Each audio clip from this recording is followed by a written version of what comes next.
uNkulunkulu akakulonde uphile uphushe uphumelele. Upastor in-law obechaza amaphupho. Inamba yami isizwe sami ukuthi ungayisebenzisi wena kodwa sesingumuntu oyimember ongumlandeli we-channel kuphela. So ngo-9 ka-5 ntambama kuphela WhatsApp kuphela.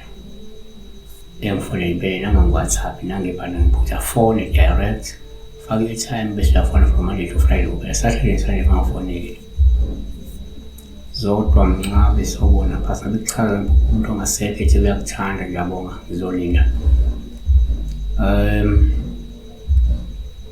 Uphupha umuntu ongasekho ethi uyamthanda. Nake singakusho. One, ngokwesintu uma uphupha umuntu ongasekho sigele ngopawulo ukuthi uyakuthanda ngoba lokhu kusho ukuthi ngenza lo muntu uyithongo elihle nelikhathalele futhi elibhekile, yabo.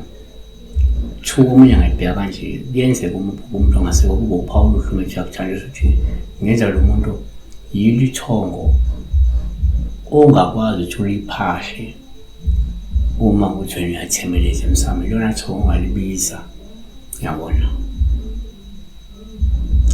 3, ngokwenkolo-ke uma uphupha umuntu ongasekho kungaba uPawulo olungele uhlume ethi uyakuthanda ngoba lokhu kwasho kungenzeka kunomoya okudidisayo wena ofuthi uyakugqokisa usondela ngesithunzi sikamufi ukuze wena ugcine ungaxwayi, yabona.